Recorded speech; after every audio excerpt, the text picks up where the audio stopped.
Boom. Are we bringing Libby back? Oh, if we are, we have to do an open first. Yeah, but we got to do an open. So, Space Mike, let's have you do. Now I'm getting a headache, by the way. What the hell did you cover? Oh, you did Slick 39A. All right. I'll say Soyuz launch. You'll do Apollo pad update, and you'll do live interview with Libby. And I interview Libby or something. Yeah, I can probably handle that for you. I'll say. And then I'll close it out with something that starts now. All right, everyone know what they're going to say? Sure. This is going to be a multi-take one. This is number one. Number one. Here we go. I start. Coming up, Soyuz launch. Apollo gets an update, or Apollo pad.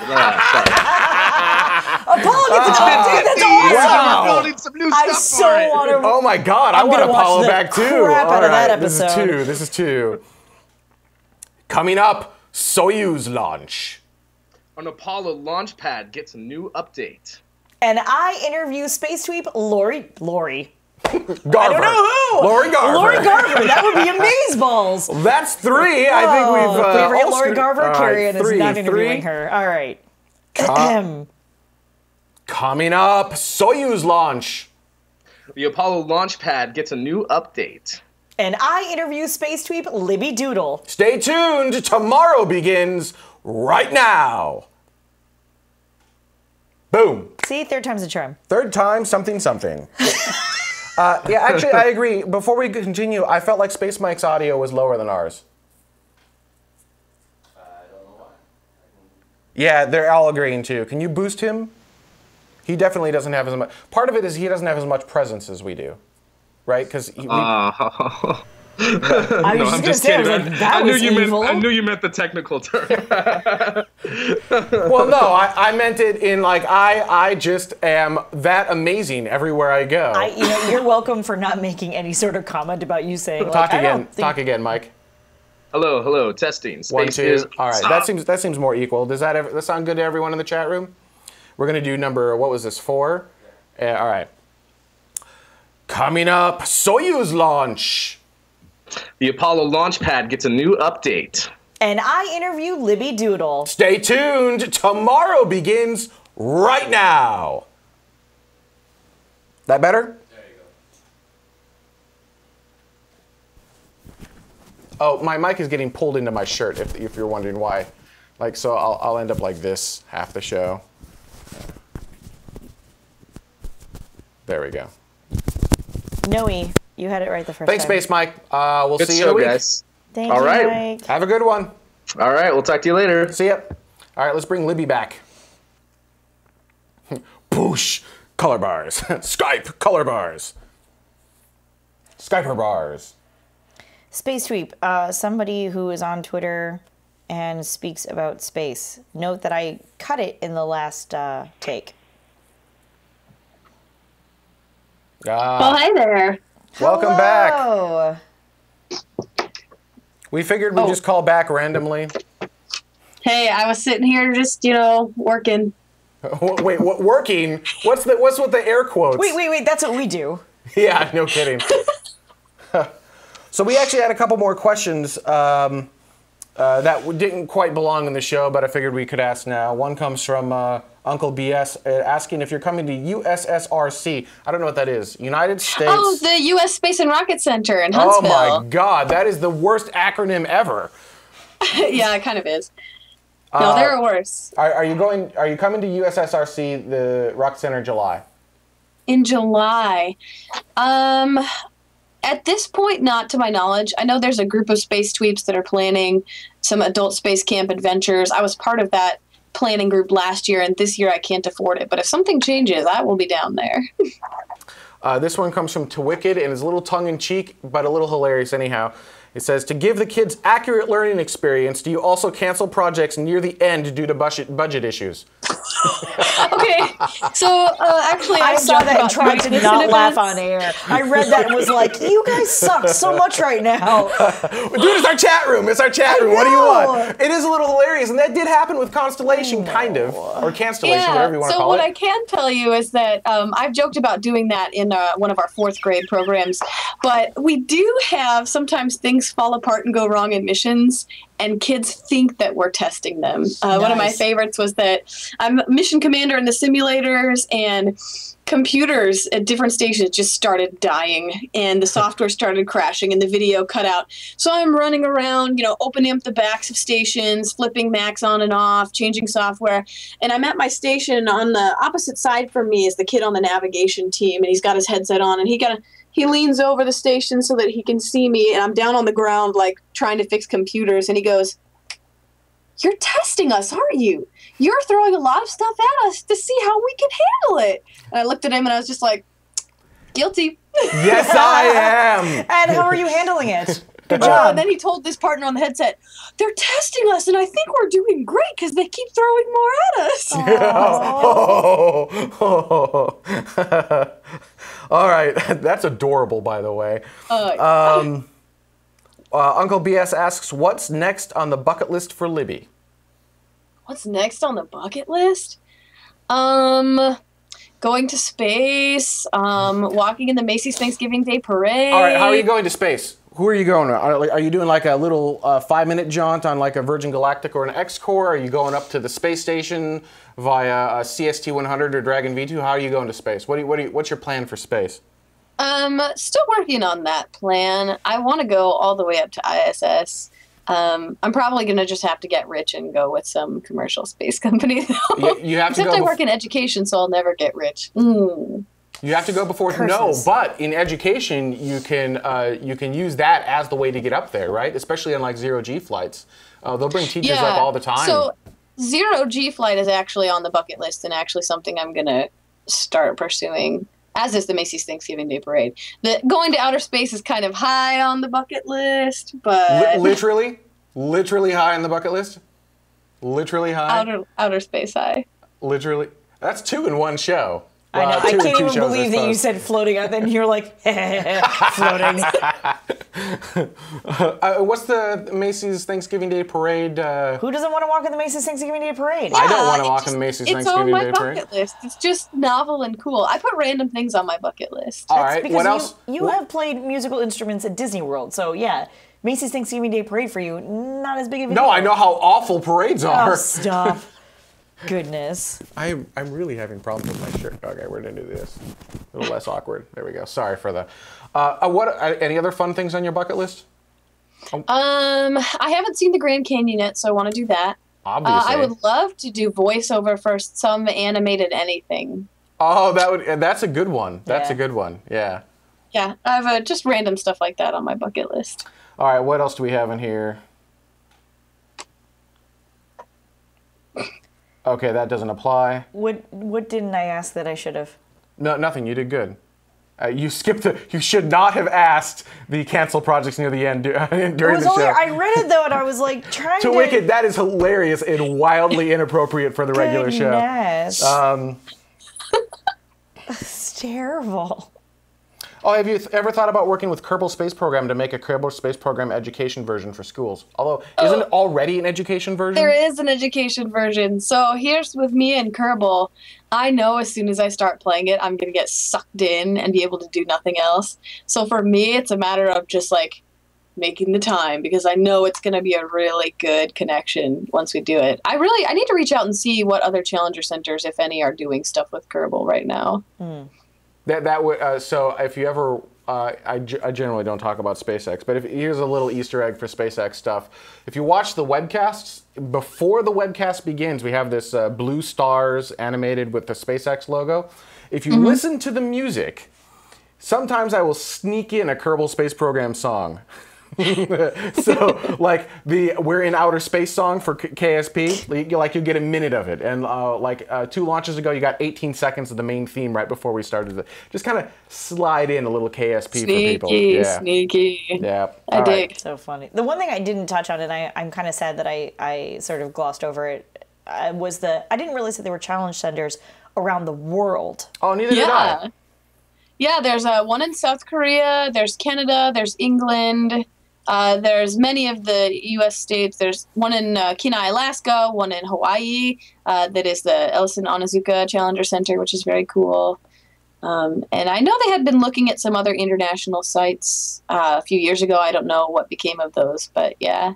I keep telling them we need to have a flight director exchange program, so I can, check out the Hawaii one and the England one and, make sure that they're, You just be stuck going to really weird places. We have them in Downey, don't we? Yeah. No, that's that's Columbia. The Columbia Science Center. There's a Challenger Learning Center in there, though. That's what I fit to it. Could be. Oh, all right, never mind. I'm crazy. I know things. That is, all right, not to sound terrible, but that is super depressing, having a Challenger Learning Center inside of the Columbia Science Memorial. Well, depends on how you look at it. The thing is, if you're a middle school kid, though, you weren't alive for most of that. Or you know what I'm saying? I suppose any of it. What I like to do, and I didn't say this on the show and I meant to, but I like to talk to kids about how the Challenger event was a terrible thing, but the family members took it and made it into something amazing. Yeah. So we celebrate the Challenger legacy instead of always, we are appropriately, we mourn, but the fact that we can say, look at this great thing that came out of it, we can talk about Columbia and about Challenger and about Apollo 1 in a positive light and tell kids, guess what? These crappy things that happen to you, you can turn them into something really good too. Yeah. See? So it doesn't have to be depressing. I guess it seems like it is a little depressing. I understand why, but you can still build a really amazing thing in the honor of everyone who was on there without using the name of the thing that reminds you of the disaster, if that makes any sense. Personal opinion. Sure, but then that's like building... It doesn't have to be called the Columbia whatever center, Science Center. It could just be. It doesn't have to have Columbia in it. I suppose you could say that about a lot of different things that would be considered to be memorials like that. Yeah, exactly. Right. So it's like not calling the Vietnam War Memorial the Vietnam War Memorial. Precisely. We are a memorial. Yeah, that's where it gets weird. So it depends on the purpose of it, though, right? The Vietnam War Memorial is designed to remind you directly of what happened in the Vietnam War. The Challenger Memorial Science Centers, I believe, is their full correct name, right? Challenger Learning Center. Okay. If its entire purpose is to, we're going off on a tangent that's irrelevant. If its entire purpose is to make you remember the Challenger disaster, then yeah, that's exactly what it should be called. If its purpose is to inspire and educate, I question the name a little bit. I'm not saying that the astronauts shouldn't be remembered. I'm just saying that it's slightly depressing. Yeah, but it came out of that particular mission, right? Because that was the first time that we had a teacher on mission like that. It was, the whole purpose of that mission was to do things kind of like this to a certain extent. It's sort of sad to theorize that maybe because of this disaster that more came out of that particular mission than maybe what was forethought for that mission. Does that make sense? Sort of. Here's... Because theoretically, you've been teacher in space, isn't that neat? She brings it back down. That's really cool. Yeah. It's really great for that teacher and maybe that state. But this is now, this is worldwide. I guess, but that mission also revitalized the entire space shuttle program because of that. But no, not the disaster, but because of the teacher in space program was... before you go to the disaster, that whole teacher in space program, super exciting. Yeah, people were super excited about that. Yeah. Well, and this just takes that excitement and instead of shoves it into the ground, literally, it expands upon it. All right. Well, let me just make this last comment on our tangent. I'd hate to think that the name Challenger could never be used because it was a disaster. I like how Challenger centers are taking that and making Challenger a good thing. Like we say, this happened, but Challenger is not always going to be a name that makes us feel sad and depressed. Now Challenger is a name that makes us hopeful and inspired for the future. I think that's a fair way to look at it. That well played. Well played. All right, what else do we have in here? There was one. The question was, I don't remember who asked it, but the gist of it, I think, was Keltschitz.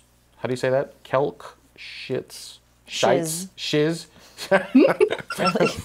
I just realized how that actually sounded when I pronounced it. That's good. All right. Ask something along the lines of, do you purposely make the students fail so they can kind of learn that? I think more of the question along the lines of, when you're simming a real space program, you simulate hard problems, right? Do you simulate those same things where you throw them a curveball and you're like, ha, get out of this?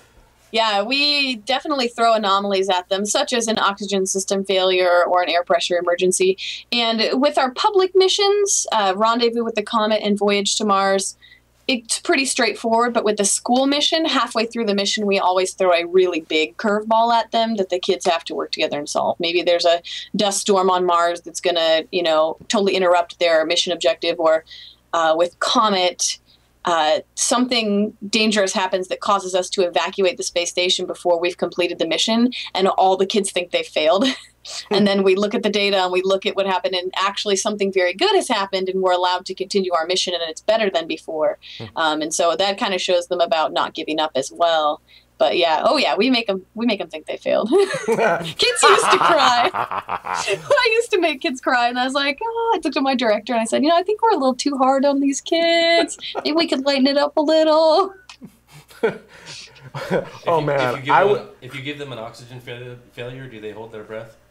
Some of them do. I was just thinking, I was thinking of the different evil ways to have failures, like give them a really nasty failure, but make it actually just a sensor problem, so there's no actual failure at all.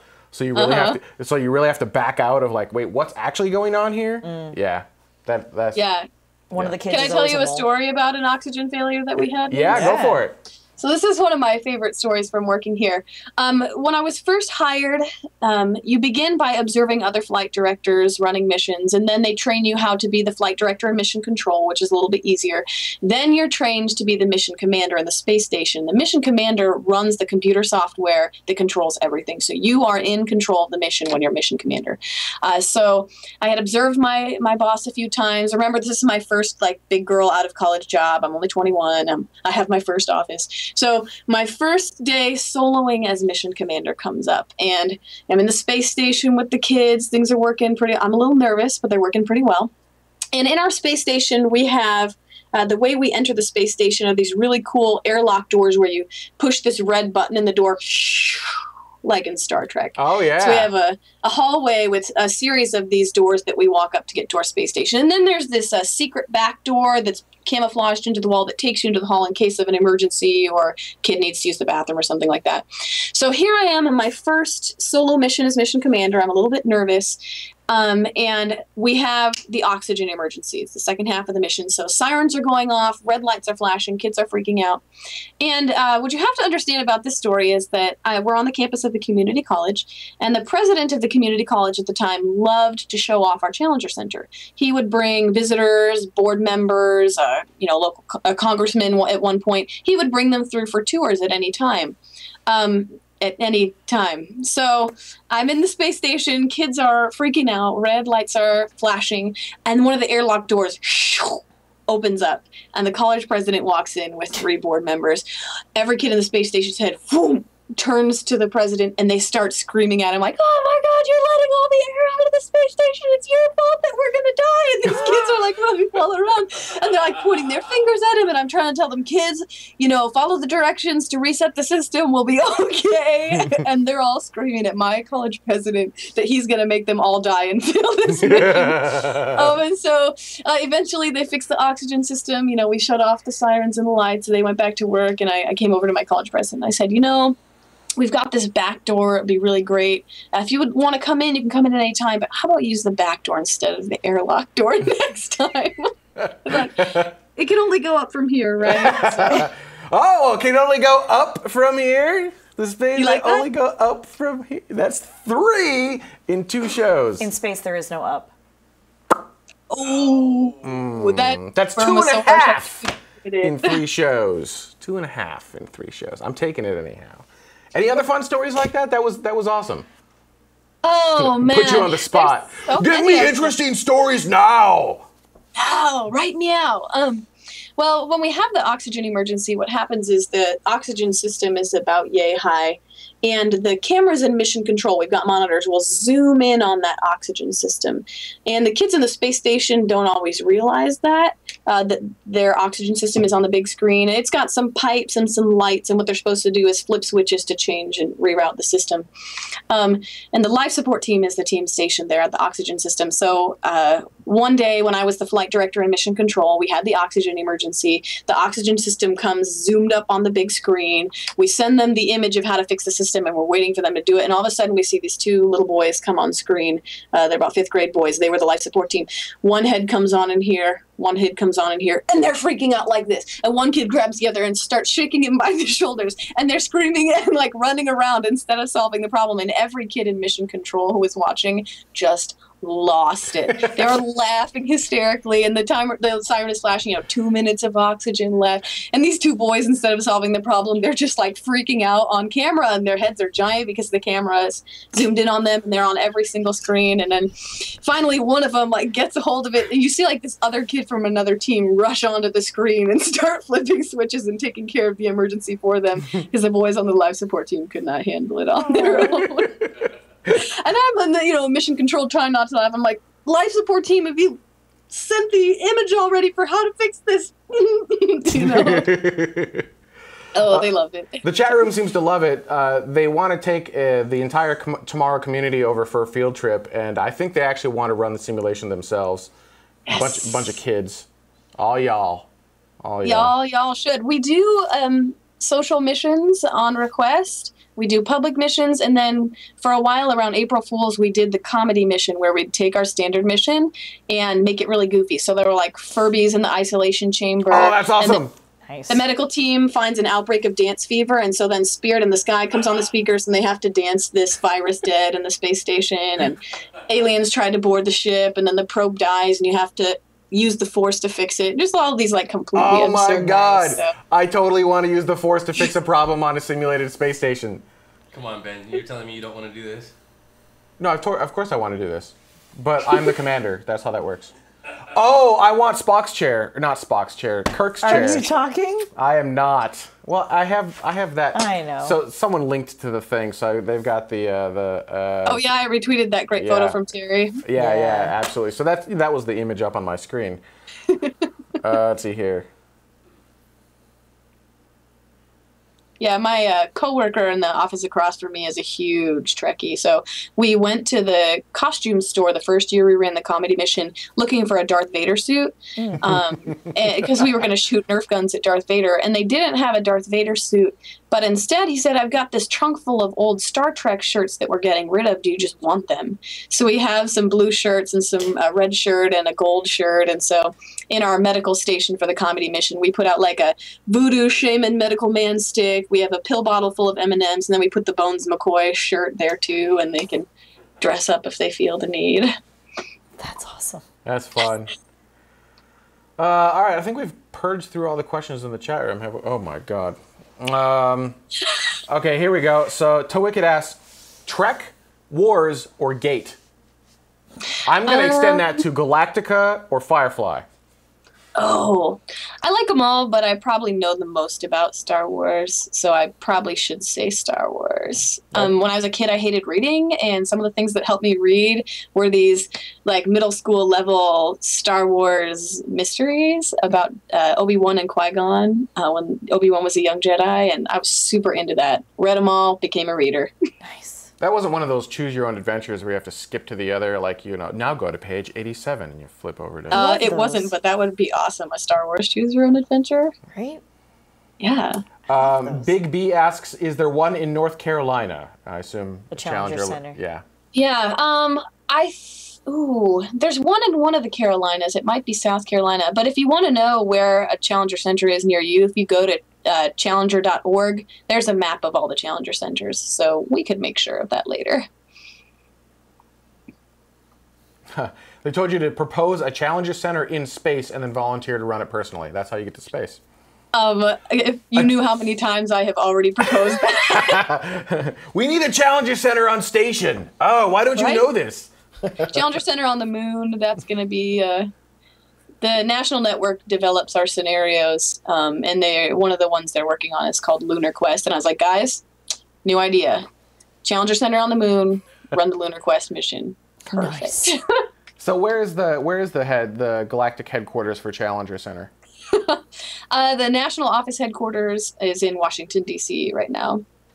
And are they just an office that kind of maintains the other Challenger Centers, or are they also a Challenger Center themselves? They don't currently have a Challenger Learning Center there. I know we had been talking about how cool it would be to have one there again, but I don't know where that's at right now. Let's see here.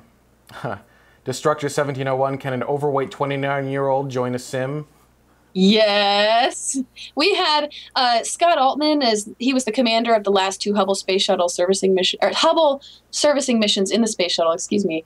And he's from Pekin, Illinois, which is very close to Normal where we are. So he's been to our facility. He's recorded some footage we use in our missions. And his parents, Fred and Sharon Altman, have come here several times. And for Sharon's, I don't remember which birthday. I think it was 80-something. Fred surprised her with a mission at the Challenger Center. So it was Fred and Sharon Altman and a bunch of folks their age running a simulated space mission with us at Challenger. And some of them were like, I don't know how to use a keyboard, but they had a great time. You know, it was such a cute mission, but anyone can come to a sim. We do programs for students with special needs. We did a mission for Illinois School for the Visually Impaired, which I didn't realize how visual our program is until we had to create something for students with visual impairments. Yeah. We do a mission for a group of French exchange students every year, and I don't speak a lick of French. We did the Autism Society. We get to reach out to a lot of different groups. That's awesome. How much does it cost to get a Challenger Center started, and what does one have to do to do that? Ooh, I'm not 100% sure on the cost, but we're talking, million plus, so not what I have, in my pocket. More than I think that I'm a normal person, right? I think you could contact the Challenger headquarters through challenger.org if you are interested in bringing a Challenger Center to your town. Yeah. Galactic headquarters. Galactic. So since we haven't done this since the space shuttle era, when the space shuttle would fly, because we've been on for 8 seasons now, right? So we were in right? So space shuttle was a thing when we first started. It sounds weird. And we would always ask our guests what their favorite orbiter was, right? So you've got Challenger, Columbia, Atlantis, Discovery, and Enterprise. Those are Endeavor. And Endeavor, I meant to say Endeavor. I was like, wow, an Enterprise, huh? Enterprise is an orbiter. Enterprise is Enterprise an orbiter. counts. Yeah, Enterprise counts. So if you had to choose your favorite orbiter, which one is it? I used to say, without even batting an eye, Endeavor was my favorite. That's because wrong. She was the first orbiter that I saw in real life. Mm-hmm. And that's a special connection. Anymore now, I think they're all pretty fantastic. I love the way Atlantis is displayed. Boom, that's the right answer. Discovery is special to me because I'm friends with an astronaut who flew on Discovery. So, of course, that's going to have... I just have a different connection to each of them now. Nope, the correct answer was Atlantis. So, all right, thank you for that. You Atlantis people are always the loudest and most obnoxious about your love for Atlantis. You don't see the Endeavor or the Disco people being quite so... That's because no one cares about Endeavor or Discovery. The one that everyone cares about is Atlantis. No, nobody cares about Atlantis except for 5 yahoos across the country. And y'all are the ones. You are all the most obnoxious ones. Although I am excited for, we have Endeavor, right? Yes. So I'm excited for Endeavor. She's the last one to go into her final configuration. Yeah. And we're still, a year away? Easy. Yeah, she's the one who's getting mounted with the stack, right? Yeah. Yeah, oh yeah, she's so that's the cool thing about what they did with all the different orbiters is they're all in different flight configurations. So you can go and see Atlantis and Endeavor and Discovery and see them all in different variations of what they're doing. Although I think they cheated with Discovery a little bit, but whatever. So Atlantis' display is going to be tough to beat. That's probably still going to be the best one. Maybe, except that there's something when you take. I learned this with Falcon. there's something different about the vehicle being horizontal versus being vertical. When it's horizontal, it's big and impressive and kind of cool. And I know it's flying and kind of like at an angle and tippy, and it's tippy, angle. but it's still mostly horizontal. When you take these things and tip them all the way upright, and you have to look so much up at bigger. them, it feels so much bigger. It is so much more impressive. So I don't know. I mean, you could be right. I won't know until I actually get this, basically bounce from one to the other, but. I'm excited to see it actually vertical because I think that showcases the awe and power of these vehicles a little bit better. It's going to be super majestic that way, yeah. Although you're right, Atlantis is the best. All right, so... I don't think I said that. Oh, you did. Let's see here. I'm so sorry. I have no problem with that. I had forgotten about this debate. And the worst, so we did this, I don't know if you know the story. So we did this for years, right? And so I was an obnoxious Atlantis, blah, blah, blah. And then I told them why I chose Atlantis. And I gave away the secret. And the secret was, the reason I chose Atlantis is because no one else did. And so I decided, all right, I'm going to own that one. I'm going to make everyone change their mind and own the one that no one else liked. And that's where that came from. Don't forget the... So you're taking credit for the other 4 loud yahoos that Yeah. are advanced. Yeah. Don't forget the voicemail options on the phone. Oh my God, I forgot. We took this to an extreme because it's hilarious and awesome. It became a shtick. So when you dialed us, you could dial 1-800-SPACE-VIDcast or whatever it was, and it was press 1 for this, press 2 for that, and I think it was like press 4. To select your favorite orbiter, and you'd press 4 and it'd be like, your favorite orbiter is Atlantis, and hang up on you. Oh, I love it. What's your favorite space vehicle? Is it the shuttle? Is it something? Is it future or past? Right? SLS, Falcon Heavy, Atlas, Delta, Soyuz, blah blah blah blah blah. Oh my gosh. Like the vehicle itself, because I really loved the Apollo program, the Apollo missions. Learning about that part of space history was part of what opened Pandora's box back up for me. I went to the Cosmosphere in Kansas and saw, Apollo 13 and their history of space. So I really like the Apollo program, but shuttle is always going to be dear to me just because of when my space fanness came onto the scene. Like, I'm excited about all the spacecraft. I think Orion's going to be awesome. I think the Dragon is super slick. Did you ever get to see a shuttle launch in person? No. Oh, that's depressing. Yeah. Yeah, it's super Let me rub that in. Yeah, it is. Wait, Donna, you didn't get to see one in person No, either? he Did I hasn't forget either. that? Nope. And he did a road trip across country from California in order to do so. That's actually the next question. Did you ever try to see one in person, or was it just you just realized that it was going to scrub over and over and over again? No, when 133 and 4, like I couldn't get off for that. I couldn't get into NASA social for that. 135 came around. And we've never done this before. We asked all of the teachers coming to Challenger that week to reschedule. We cleared all of our meetings, all of our programs, all of our commitments, and we were going to go as a staff down to see 135. Cool. And then it moved to a week that we were teaching a summer camp that we could not cancel. And it was just dashed. So we interrupted the summer camp, pulled down the giant projector screen and watched it live. And then the local news came to film us watching it on the TV.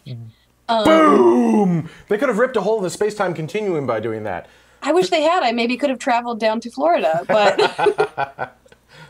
That's funny. so that was I've only seen one launch in person. And it was the Curiosity rover, so it was a good launch. That's my favorite robot, one of my favorite missions. So that's not a bad runner-up. But when SLS starts launching people again, doggone it, I'm going if I have to quit my job. Right? If it ever launches. All right. Be nice. What? Maybe a Dragon. I just said if it's manned spaceflight. Human spaceflight. Yeah, we're trying not to say manned spaceflight on the show. We're trying to figure out what to say instead of manned spaceflight. There's no like crewed spaceflight, I think is the better one that's coming people around. Spaceflight. Man and woman spaceflight. Biological spaceflight. No, because that's we've going to had be like monkeys and stuff. Exactly. Thank you. Yeah. Well, that's close to manned spaceflight. No. Oh. Wow. Crude is hard because to say it's crude is fine, but then it sounds like crude. Sounds like crude. yeah, Spaceflight. and crude spaceflight. Yeah, crude spaceflight sounds rude. Human spaceflight. DJ Flex says. Yeah. Oh, hi, DJ Flex. I like human Hey, spaceflight. Flux. Let's see here. Okay, nothing. Yeah, for those that missed it, for STS-133, I drove from California to Florida through White Sands, New Mexico, Alamogordo, Johnson Space Center. I missed Macau and got there, and they postponed like 2 days, I think, for one issue. And then the day that they were supposed to launch, they had a leak on the ground umbilical cover plate. Carrier plate. Thank The you. GUP. As soon as you hear The GUP. GUP, then you just get on a plane and leave for 2 months. Yep. And then when they drained the tank, they found fractures in stringers, and it was. Oh, I remember that. Like, ah! Yep, I remember that. And it didn't launch until February. I think it was November. Yeah, Yep. yeah, because it was just after Halloween. Space Kate had flown in from London, and she ended up couch surfing in America between the time STS-133 was supposed to launch and when it finally did. Ooh. Yep. Yeah, that was crazy pants. People spaceflight, PSF. I think it's billed as the longest space tweet up, NASA tweet up Ever. ever. That's right. And one of the frustrating things about it is, you go on the tour of Kennedy Space Center, and you can see the shuttle stack sitting there. Yeah. Well, they had the rotating service structure in place, and so you could see solid rocket boosters, you could see external tank. Right. I had never seen a space shuttle. With the rotating service But with structure this- was around it. Yeah, with a service structure there, you still can't see a space shuttle. Yep. Well, you So can I see- drove you all the can way to see- Florida, and I came all the way back, and I still didn't see a space shuttle. You can see. Oh my You gosh. can see the tail. Nope. Yeah, it doesn't. It doesn't go No, over not the from tail. that. No, but not from that direction. Not from where they take you. From the observer. Yeah, the you platform. can't. So this is going to sound totally pretentious. We always got it on the media site, so I never bothered to take that thing. I can confirm that for you, I was Donna. always like, why would I do that? I get closer with this. No, I can confirm that from that particular vantage point, you saw basically Jack. Yep. All right, fair enough. You saw the service structure. You saw a lot of that. I saw boosters. I saw external tanks. So to make up for it, when it came to California, when Endeavour came to California, I drove up to Edwards Air Force Base and camped out and got pictures of it as it came over the horizon and all that. Followed it through streets of LA to. All No, the way you to can California. show your own Center. camera. All the way to California Science Center, right? Yeah, but I look like crap. Here, duh. Ta-da! Now that you're done speaking. Yes. So there's that. This Cool is story, why, bro. This is why this is After Dark. It's a completely something show. What do you do for fun? That's not spacey stuff. Just, hiking, biking. Doodles. Are you asking Doodles. Dada or are you asking me? No, Dada doesn't We do know anything. him. No, he doesn't do anything for fun. He does this show for fun. Poor thing. Correct. Right, Dada? Yeah, this is my hobby. Yeah, that's the right answer. That's the right answer. Now, Libby, what do you do for fun? Oh, let's see. I do like to hike, but I haven't done that much of it lately. I doodle. I make art. I play a lot of tabletop games. Last Saturday, I was at a 13, 14-hour game night. Yeah. So Ben has absolutely no patience for tabletop games, period. that's a thing. Yeah, he can't do it. It's for him it's entirely too much social interaction. That. I like it for the social interaction. Right. right. That's why And I Ben like the doesn't. logic and the puzzles, and I love teaching games. It's a lot of fun to teach games to other people. I'm a teacher. What can I say? BZ Wing asks any tabletop games in particular. Ooh, I love so many. Some of my favorites right now are Flux, the card game that the rules change all the time. I like that idea. Yeah, there's a Star Flux and a Martian Flux, so Radcliffe should give it a Star whirl. There's a tabletop game called Takanoko with a panda that eats bamboo and a garden that you build that's actually really fun. And I just picked up a game called Ink and Gold. It's from 2006. It's a kind of a press your luck game for up to 8 people. It's really easy to learn. That one's a lot of fun too. Nice. And those are my favorites right now. I have like 40 board games in my house right now. So. Did you ever watch Parks and Recreation? Some of it, yeah. I love that show. What is it? Ben. It was Ben Wyatt's Ben Wyatt. And Cones of Devonshire. The game that he makes. That's this super articulate, rule-laden game that's like impossible to understand. That's how I view almost all tabletop. Then I'm coming down there and teaching you some easy games. No. Yes, please. You can play Firefly as a board game. You can play BSGs. I might play BSG as a board game. Although I want to be a Cylon. There's a lot of games on like Kickstarter and stuff right now, and I backed a game on Indiegogo, I think, called like Mars 2029. It's about building a base on Mars. That one's going to be pretty cool. There are a lot of good space games, and games are also really good for teaching kids. Educational games into the classroom are really, really cool. So we had a game from Kickstarter on, didn't we? A while ago. Yeah, we had Lacuna Passage. It's not a tabletop game, but yeah, it used real Martian imagery in the game. Yeah. So it was a Mars game based on Mars. You had to survive, like you had to solve this puzzle on Mars, but everything on there was actually done from recon, done from our Martian landers, orbiters, and rovers. Yeah. Oh, cool, I dig that. Yeah. Lacuna Passage. And back in the day, before we were on Patreon, we had a program called Epic, because backronym. And anyone that was an Epic subscriber got the game for free.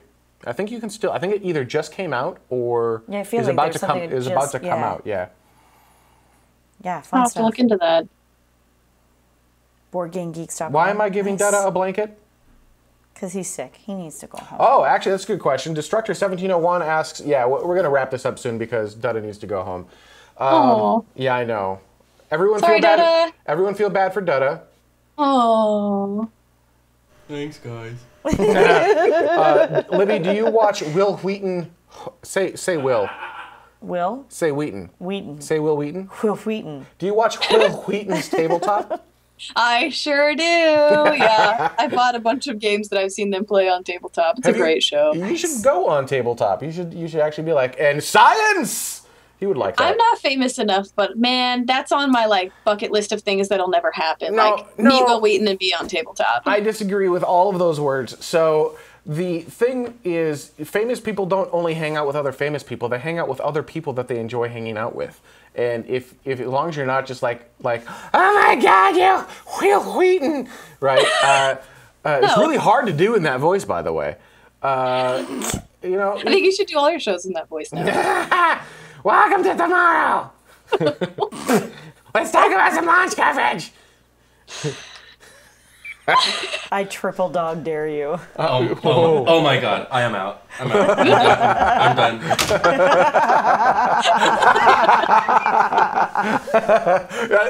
What's hilarious? We should just do the rest of the show on that screen, the empty control room. I love how every time you go in there, there's a different button blinking. Yes. All right. 1701 asked something. Nice. That 1701. That's us. Destructor 1701 asked a question. Oh, what the hell was the question? I don't know, but you were all excited about it, and then got sidetracked with Will Wheaton. Does Will Wheaton? Does Libby watch Will Wheaton's? Oh, that was the question. Tabletop. Yes. Okay, sorry. I do, and someday I want to be on it. Goodness. I guess I need to know someone who knows someone, because I need just to tweet meet him. Will. He's on the Twitter. Yeah, just tweet him. I know it.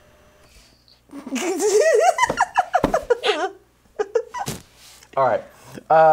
Love the blinky buttons. Oh. Ben is of the belief that you can pretty much do anything and everything. Like, you can go anywhere you want as long as you look like you belong. No, I'm not a belief of that. That is true. That's pretty much true. Yep. I could walk into the middle of your sim as long as I look like I'm supposed to be there. Sure. Well, not anywhere. Not anywhere. NRO, getting into an NRO building, that's not a thing. Therefore, that's not a thing. But that's what I'm saying is that's basically how you live your life. You're like, oh, this is something I want to do. I will just do this now. Yes. It is now something I have done. See? Yes.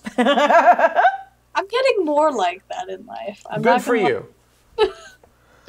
What else here? We did Witch Orbiter. We did Trek Wars Gate. Oh, have you ever seen Babylon 5? Not that much of it. Okay, good. Don't. Okay. It's not that it's bad, it's just, it's extremely dated in every single way. I loved it. So Babylon 5 came out in the mid-90s. Right, when in you the were mid-90s 12, when it I was watched great. it, I wasn't 12 in the mid-90s. Mid-90s? Mid-90s. So it came out in the mid-90s. I was younger than 12. Don't make me feel old. So I was in high school in the mid-90s, and that's when it came out, and it was very innovative. It was one of the first sci-fi, like televised sci-fi series that had a long predetermined arc. It was designed to be 5 years, and there was no you had to watch each episode. You couldn't just jump in, right? So first time I had really seen that, and it was very innovative for its day. Used innovative graphics. I mean, they used a video toaster to make all their 3D animations. I know it was awesome. It was awesome, and the problem is. You know how some things are great in your childhood and you remember them wonderfully, and then you go back and see them again and you're like, really? It's that. It's just like that.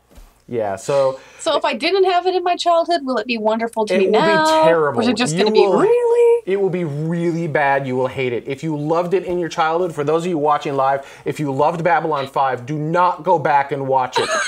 Leave it pristine in your memory. I have made the mistake of going back and watching it. I've almost purged that, and I'm back to my childhood memory of it. But, oh, yeah, do not go back and watch it. Man. All right. It's a little rough on the edges.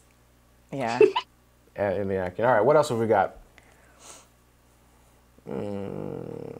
Any favorite books? I like The Pushcart War. That's a book I read as a kid about pushcarts in New York City. It's really random, but it's a really funny book. Pushcarts in New York City. All right. Yeah, they go to war with the big truckers in the city, and they come up with these pea thumbtack shooters that they shoot through straws and pop the tires of the big trucks, and someone goes to jail for it. It's really great. Oh, this is very random. That's why this is After Dark, right? We'll go anywhere. Is there anything we didn't talk about on the show that we should have that you wanted to talk Dan about? TC24 said he loved that book. Yes! There you go. Someone else who's heard of it. There you go. Oh, yeah, just on me on that one. That's okay. You just asked if there's anything else I wanted to talk about? Yeah, anything at all, right? After Dark. Any topic on the table. Space, not space. Future of humanity, artificial intelligence, ice cream.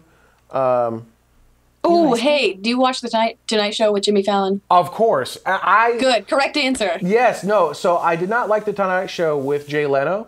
No. I loved the Tonight Show with Johnny Carson, and then I didn't really like it, and then I feel like we've got that energy back, that Johnny Carson, Fallon is the best. Oh, he is fantastic. Although, I'm super excited for Stephen Colbert.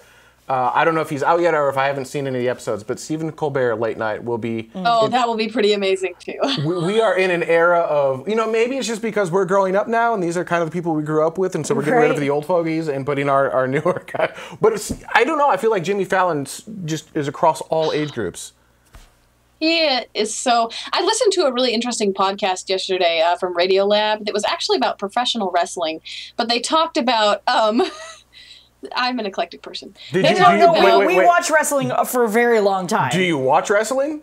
No. All right, so you do not smell what The Rock is cooking. Nobody does, actually. Is my understanding. I'm sorry, keep going. But they were talking about the show of professional wrestling and the reality, and they're talking about how everyone knows it's pretend, but you don't say that it's pretend, in a lot of ways. And it's pretend. Stop. And the Montreal Screwjob that kind of broke down that fourth wall and radically changed everything in professional wrestling. And so they were talking about the times our brains kind of like that. Is it real? Is it not real? That search for truth in wrestling now. Like, is this guy really... Is this storyline real? He's actually hurting this guy, and these things. And then they talked about when they break in wrestling, and he mentioned that's what made Jimmy Fallon one of the best and most successful Saturday Night Live characters ever. Not because he always nailed it, but because of all the times he broke, and the audience really loved that. And so they were talking about, Fallon moving into Tonight Show. Actually seeing Fallon on the Tonight Show, that's on the bucket list. That doggone I'm going to make it happen. That you can easily do. Well, You'll have to This Tuesday, tickets go up for April. I've got it on my work calendar, and I've made sure that no one's going to bother me during that time so that I can get them. That's awesome. Gosh, I can't even remember now why I asked you if you watched Fallon. Because he's awesome. He is awesome. Oh, I think part of what, how he broke on the Tonight Show, just like him and Higgins, like they'll go off on a thing, and suddenly, gosh, so great. they were going down, they're on script, and all of a sudden just over here, and they're just doing a sketch that was obviously not pre-planned, and Fallon's kind of breaking himself up and just keeps going with it. I love that. He's just talented. I think he does a fantastic job. Oh yeah. Where's your background poster from? This? These are actually a couple of banners that we had created for programs here at Challenger Learning Center. So the one on the right has one of the MUR rovers on Mars. You can't see it, but on the top it says land, and on the bottom it says mission to Mars, because it's for a really cool video conference program that we've done with NASA and the Chicago Museum of Science and Industry, where we Skype with a classroom in the CPS school and with a NASA expert, and they plan a mission to Mars. So we've got several banners. And then the one on the other side, of course, you can't read it all. It says, inspiring, exploring, learning. It's our mission. That's our slogan here at our Challenger Center. And then our logo is down there on the bottom of the banner. So my office, like if you want me to move the banners and show you all the crazy stuff I have on the walls, I can. My office is so crazy, I figured this would be a better backdrop. Office tour, do it. Come on, Okay, just rotate around, just move the camera. It's going to be awesome. Are you on a laptop or a desktop? We're going to find out really soon. Oh, yeah. I love this. Those are huge. Yeah, they are. Wow. So I have on the walls of my office artwork that I have made or has been given to me. I'm not sure how well that will focus. So you can see I took private pilots. Where are we? Ground school. I've got some memes of Stelzner, some photos of friends at Space Center Houston. One of the first images that Curiosity took on Mars. Astronomy magazine signed by the Meteorite Men, Jeff Notkin and Steve Arnold. A bunch of space art that I've made for myself. Let's see, we've got more pictures and artwork. I'm putting something new up there where there's the big hole. A STS-135 autograph to me, crew, some other astronaut autographs. I actually have a pile of astronaut autographs that need to go up in my office if I can find any space for them. There's a piece of art made by a space tweep, which is pretty cool. Some funny comics. There's our banner. My bulletin board right now has mission patches. Wow. The pictures up there are pictures I took with my own camera when the Space Shuttle Discovery was flown into DC. One of the reasons Discovery is special to me is I actually got to see her in flight, though not in space, on a plane, which is pretty amazing. So, okay, I'll quit talking now, but that's a little bit of what happens in my crazy office. That is amazing. So I don't get a window here. So I create other stuff for me to look at while I'm here. That's really, well, you made your own window, so to speak. So I've got, what we'll do to fill that hole that you've got, I will send you a signed picture of myself, not Carrie Ann, just me. And then you can put that up. Yeah, I mean, you'll be like, oh my God, this was the time I was on TMRO. You know I would put that up in here somewhere. I don't have one. I play egotistical on camera, but I'm actually not that bad. Hey. Except one of us had professional pictures done before the other one. But that wasn't my fault. I was actually brought in for a shoot to do something I'm sorry, completely. You still had professional pictures for how long before? Oh, several years. Okay. That is actually pretty cool, Office. What's your favorite piece in there? Like you could choose one. Yeah, I'm making her choose one. No, how could you? No, I have a favorite. Let me make sure. See? Uh-huh. My favorite piece actually is, and I can pull the camera off and show you if you want. You had Bill Dunford of Riding Robots on your show not too long ago. Mm-hmm. He sent me a photograph that he took of canyons in Utah that looked like they could be canyons on Mars. And that was the second piece of artwork I put up in this office. So it's, got sentimental value, plus it's just beautiful, so... I think my favorite piece when you were scanning around, you've got a keep calm and care. Wait, a space shuttle, or look, a space shuttle. That was pretty awesome. Yeah, I think my friend Jeff Ryken on Twitter, I think he's the guy that made that for me after we got to see Discovery fly into Uvar Hazy. My dad says he loves the I need my space sign. Thank you. We need to send you. Apparently, we need to send you a tomorrow patch. We don't have any patches. We don't have any patches. We have There's buttons. a space up patch though. We have buttons. Do you have like lapel pin or like button? No, well, neither. It's more like a Star Trek communicator size pin. Yeah, it's okay. I need to see this. Hang on. Easily like. My flight jacket and my flight suit is covered in pins and buttons from things I've been to. So if you send me something, I will wear it. All right, let's see here. Ooh. While you're finding that, I have another funny story for you, too. Yes, totally. On my flight suit, I have I donated blood at the American Red Cross this year, and they gave me this little red droplet-shaped pin with a plus sign on it, for donating blood. And I don't even remember why I put that. Ooh, that's nice. Right? So it's hey, it's not I wear a button, that on my flight suit. But it's, I mean, you see how large, sorry, you see how large that is, right? It's freaking huge. You would still wear that on my flight suit.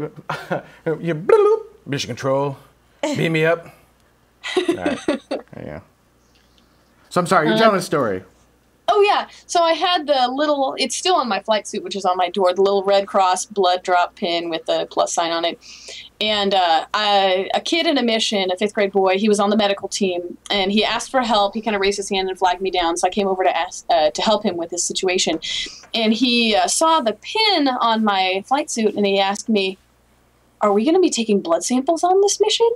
And I said, "The tasks that you complete on this mission depend on how you do, with the tasks that you're on right now." And he looks at his partner, he's like, "But we're going to be taking blood samples. Oh my gosh, I wasn't trained for this. We're going to be taking blood samples on this mission." He thought it was super real. And I just said, "Follow your directions and do a good job." And then I walked away. He's like, "Well, the medical team is so serious." I have a lot of stories like that where kids will think something. This kid asked once when my director was leaving, she's giving directions at the start of the missions. He points to this door that says technical access. And we know that's the door that lets us get behind the computers in the space station and fix things if there's a problem. He goes, "Are those escape pods?" Like in the middle of her directions. And she just stops and she looks at him and she says, "Yes, they are." And she keeps going. And then he says, "Are we going to need those?" And she's a little annoyed. She looks at him and just totally calmly, she is such a chill person. She just goes, "You tell me." And then she goes on with the rest of her directions. And he was like pale. He was quiet for the rest of the mission. That's awesome. All right, I think we need to get Dutta home. It's about time to wind down. Everyone's asking about the pin, or at least a few people, asking if it has Bluetooth built in. Actually, that was an option when we were getting them ordered. We opted not to because it would have driven the price up to like $40 or $50 per pin. Yeah.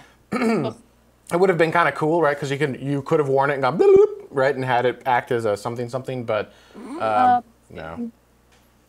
So anyhow, there you go. Any final comments? Where can people find you online? All that fun jazz. People can find me on Twitter at LibbyDoodle, on Instagram at LibbyDoodle. My website is libbydoodle.com. I'm seeing a theme. Yeah. It's pretty easy to find her. Actually, if you Google Libby Doodle, it's like it all comes up. How's it like? One more time. Thank you. All right. Like a rocket. All right. On that note, thank you, Libby, for taking time out of your Saturday to join us. Thanks for having me. This was fun. Great. I'm glad you had fun. Don't be a stranger to the show. We'll bring you back on sometime in the future. On that note, everyone, thank you so much for watching. We'll see you in a week.